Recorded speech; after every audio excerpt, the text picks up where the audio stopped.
And I think we need to learn. I need to learn really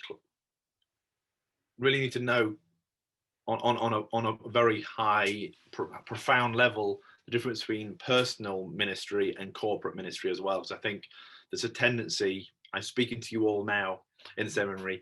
Get yourself sorted out before you start ministering to other people. Because if you think your job is just to attend to other people, you're doing the wrong job. It's first and foremost. It's so important to attend to yourself, to get yourself right with God. Don't be embarrassed if you think you've got a demon. Don't be embarrassed if you think you've got a demon, because I've had demons. I've cast out demons, and I'm not ashamed of it. I think it's like with Anna's example here, is she's very different. She's been through much harder things with PTSD. I've had mild depression. I've had attacks. I've had rejection. I can carry on the list for the next 20 minutes, but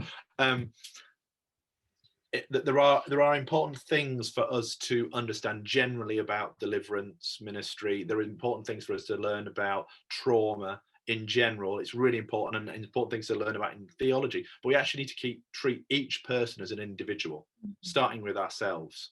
We need to start understanding that when this person who stood in front of me, or myself in front of the mirror, these issues are not necessarily the same as the person standing next to you in the line. And it's important that we have a toolbox, but actually sometimes when you're in a toolbox, you take out the wrench. Well, especially here in Peru, you try and use the wrench, you haven't got the right wrench, or you've got a whole set of different wrenches. Each one's different. For example, you could use a 19-inch on this hole, but actually this one needs an 18.5. And it's so important that we understand that it's not one brush stroke is going to sort all the. That's the wrong. I'm using mixed metaphors there, but you know what I'm trying to say. Yes, very much.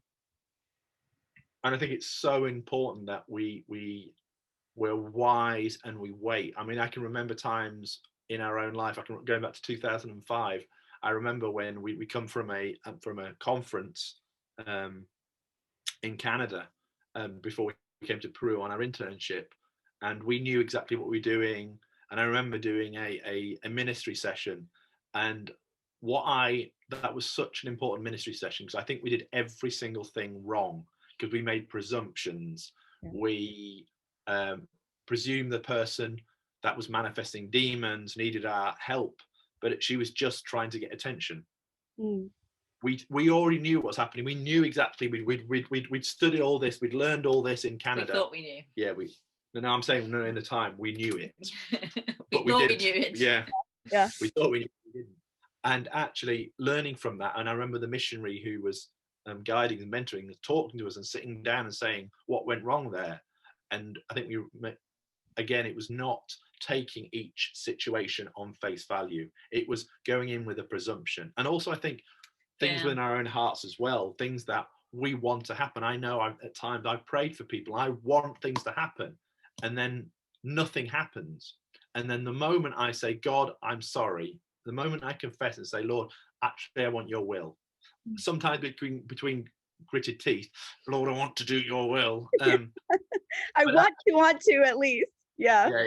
But at that moment, something shifts in the atmosphere, because it's God doing the work and not me. Yeah. I think presumption and faith are two different things, but things that people often presume are the same. Mm-hmm. So presumption would be where, and this is what the Pharisees fell into. The Pharisees fell into the fact that they had all these laws and they had decided exactly how everything should look, so that when God was then working outside of that and healing on the Sabbath, their faith wasn't there. They didn't have faith for it because they could not fit it within their presumption. And so we have to be asking ourselves, is this actually a faith moment? So faith for me would be, is this a living word that God has given to me or to this situation? Because that's what faith is, isn't it? It's faith in one of God's promises, but faith as well, is there a specific word that God has given me in this particular situation? Or am I just presuming that this is the way that God worked before, and so this is how he must work now? Yeah. and they're very, very different. And so that just comes through us developing a personal relationship with Jesus and learning to hear his voice, asking lots of questions. Like as you hear us talking a little bit about how we talk to God, I think asking questions is just really helpful. We want to know, okay, God, what are you thinking about this situation? What are your thoughts? What are you doing? Those are coming from a place of humility, and we can then hear what God is saying on this situation. And as I said before, we may not like it, but we have to be able to, we have to trust that even if we don't hear what we want to hear, that God is good and that he's going to back us up, and that he knows that he's got a larger plan in everything that's going on. And I think we get our emotions mixed with that as well, adding to what Anna's saying in terms of our emotions say that is God's will because that's how I feel, and so we make the presumption. And I can think of two good examples of that. One, there was a case of a lady in a church that we were at, and she was in her early 40s, and she had 2 young kids, and I think she was dying of cancer. I don't exactly remember the details. And the whole church were proclaiming, and they were saying, God is saying she will live, because that's God's will, that's theology. There is no sickness in heaven. We're declaring that. We're all together, and one after another, all the big prophets were proclaiming this. And then she died because everyone was presuming, because they emotionally didn't want it, and it didn't make sense. And we still don't get that. One of our good friends, an ex-missionary, he says, we just put that in the box and say, it is what it is. And we'll try and wrestle about that, but we don't know what it is at the moment.